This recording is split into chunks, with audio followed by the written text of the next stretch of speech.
Assalamualaikum warahmatullahi wabarakatuh. Perkenalkan, nama saya Helwinda Peraturante, NIM 623, dan teman saya Agnes Mesabi, NIM 617. Di sini kami akan mempresentasikan hasil proyek kami yang berjudul PPDB SMA Negeri 18 Sulu Utara. Untuk mengefisienkan waktu, saya serahkan ke teman saya untuk memaparkan materinya. Nah, di sini latar belakang yang dimana masalah utama yang muncul dalam sistem PPDB yang diterapkan di SMA Negeri 18 Utara adalah ketidakpraktisan dan keterbatasan aksesibilitas yang menghambat kelancaran proses pendaftaran. Selama ini, orang tua dan calon siswa harus datang langsung ke sekolah untuk mengisi formulir pendaftaran dan menyerahkan berbagai dokumen fisik. Proses ini tidak hanya memakan waktu, tetapi juga mengharuskan orang tua dan siswa untuk datang ke sekolah pada jam kerja tertentu, yang terkadang menyulitkan mereka yang memiliki kesibukan lain. Oleh karena itu, diperlukan perubahan dalam sistem layanan PPDB agar lebih efisien, transparan, dan memberikan kemudahan akses bagi seluruh pihak yang terlibat. Dengan memanfaatkan sistem online, seluruh proses pendaftaran, verifikasi dokumen, dan pengumuman hasil seleksi dapat dilakukan secara digital, sehingga mengurangi ketergantungan pada proses manual. Nah, di sini tujuan pengembangan sistem dibagi menjadi 4. Yang pertama, mengurangi waktu, tenaga, dan biaya dalam proses penerimaan peserta didik baru. Yang kedua, calon siswa dapat mendaftar dari mana saja tanpa harus datang langsung ke sekolah. Yang ketiga, proses seleksi dan hasil PPDB lebih terbuka dan dapat dipantau secara real time oleh publik. Yang keempat, menyesuaikan diri dengan era transformasi digital dalam pelayanan publik dan pendidikan. Dan yang terakhir, data calon siswa tersimpan secara terstruktur dan aman untuk keperluan administrasi sekolah. Nah, di sini ada manfaat bagi masyarakat dan manfaat bagi sekolah. Yang dimana manfaat bagi masyarakat, yang pertama, pendaftaran lebih mudah dan cepat secara daring. Yang kedua, tidak perlu datang atau antri di sekolah. Yang ketiga, status dan hasil seleksi bisa dilihat secara langsung. Yang keempat, jadwal dan syarat tersedia secara terbuka. Yang kelima, sistem otomatis cek dan validasi data.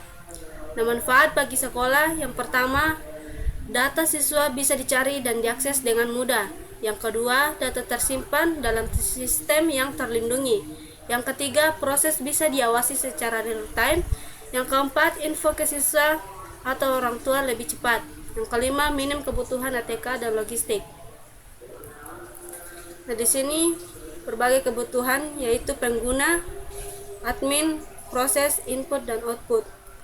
Pengguna mengisi formulir pendaftaran, mengunggah dokumen, melihat hasil seleksi. Admin memverifikasi data, mengelola pendaftar, mencetak laporan. Proses yang pertama, pembuatan akun oleh calon siswa. Yang kedua, pengisian formulir dan unggah dokumen. Yang ketiga, validasi berkas oleh admin. Yang keempat, proses seleksi otomatis. Yang kelima, pengumuman hasil seleksi. Input data pribadi siswa seperti nama, NIS, alamat, tempat tanggal lahir, dan lain-lain. Kedua, dokumen pendukung seperti kartu keluarga, akte kelahiran, dan surat keterangan lain. Di bagian output, yang pertama, bukti pendaftaran, status verifikasi dan seleksi, hasil akhir seleksi seperti diterima atau tidak diterima. Nah, untuk fitur-fitur utama aplikasi, yang pertama, pengguna membuat akun dan masuk ke sistem. Yang kedua, pengisian data pribadi, asal sekolah, nilai rapor, dan upload dokumen. Yang ketiga, pengguna bisa melihat status verifikasi dan hasil seleksi. Yang keempat, calon siswa bisa mencetak bukti bahwa telah mendaftar. Yang kelima, hasil seleksi ditampilkan secara online.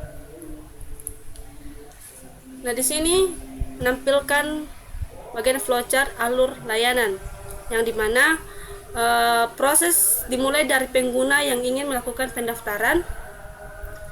Kemudian pengguna membuka atau mengakses portal digital atau berbasis website yang disediakan untuk pendaftaran. Kemudian pengguna harus membuat akun terlebih dahulu, kemudian login ke sistem menggunakan akun tersebut. Setelah login, pengguna mengisi formulir pendaftaran secara online sesuai data yang diminta. Sistem secara otomatis memeriksa keakuratan dan kelengkapan data yang diinputkan. Nah, jika ada data yang memerlukan pengecekan lebih lanjut, maka dilakukan verifikasi manual oleh sistem verifikasi manual data, admin verifikasi manual atau via dashboard. Nah, di sini apakah diterima atau tidak, sistem atau admin memutuskan apakah data pendaftar diterima atau tidak. Jika ya, pengguna melakukan pendaftaran ulang online. Jika tidak, pengguna diminta pendaftaran ulang online atau mengulangi proses dengan perbaikan data. Nah, terakhir, setelah pendaftaran ulang berhasil, pengguna dapat mencetak bukti atau dokumen pendaftaran. Mungkin itu saja yang saya jelaskan. Saya serahkan ke teman saya untuk menjelaskan materinya. Baik, di sini saya akan melanjutkan materi tentang database dan demo aplikasi.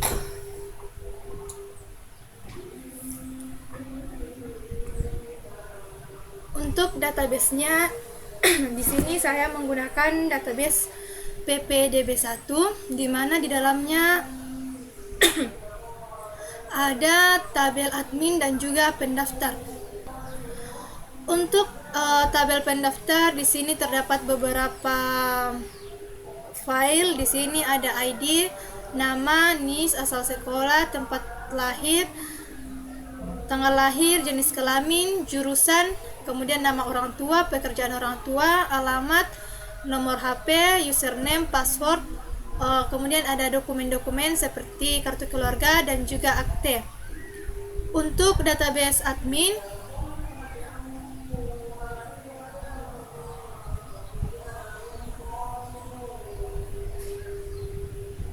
di sini terdiri dari 3 tabel, ada ID, username, dan juga password. Untuk demo aplikasi, ini untuk halaman berandanya. Kemudian klik daftar sekarang untuk melakukan pendaftaran. Setelah itu akan tampil formulir pendaftaran PPDB. Di sini kita mengisi formulirnya. Pertama, nama, misalnya nama Winda, kemudian NIS, asal sekolah, tempat lahir, kemudian tanggal lahirnya.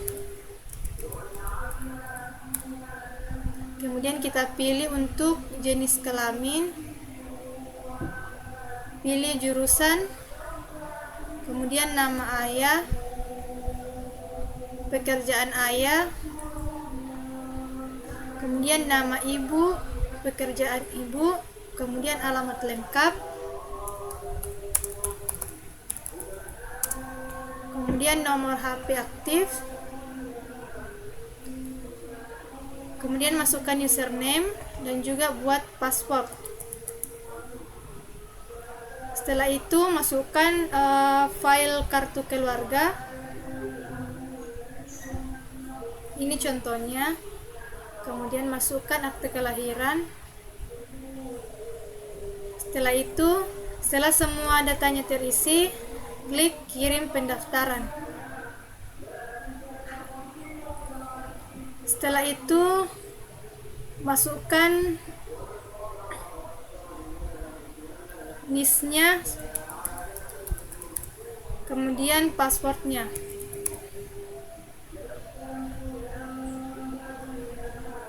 Ini adalah data yang telah diisi sebelumnya, dan di sini status pendaftarannya sedang menunggu verifikasi. Setelah itu bisa kembali ke beranda. Setelah klik kembali ke beranda, maka akan muncul tampilan berandanya kembali. Itu adalah pemaparan demo aplikasi kami. Selanjutnya saya akan lanjut ke materi. Selanjutnya untuk materinya di sini ada hambatan. Yang pertama, selama proses pengerjaan, hambatan yang kami temui yang pertama itu jaringan.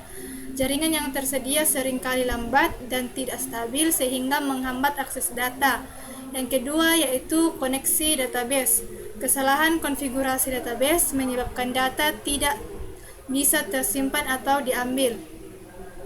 Kemudian untuk saran, menambahkan fitur notifikasi melalui email atau WhatsApp untuk menginformasikan status pendaftaran, jadwal wawancara, atau pengumuman hasil seleksi.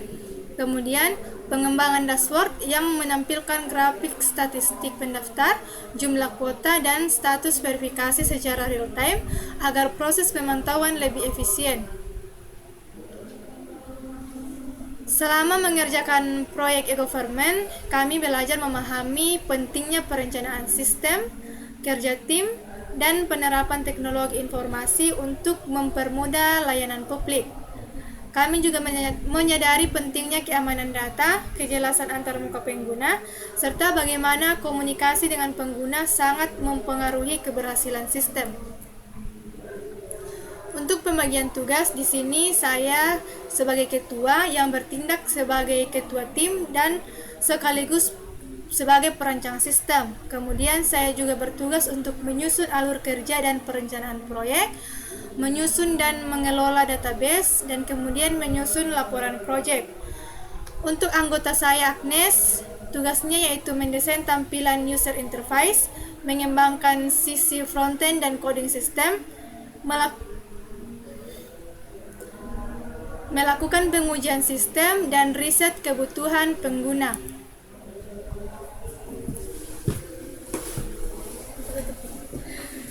Mungkin itu saja materi yang kami jelaskan. Kurang dan lebihnya mohon dimaafkan. Saya akhiri dengan Assalamualaikum warahmatullahi wabarakatuh.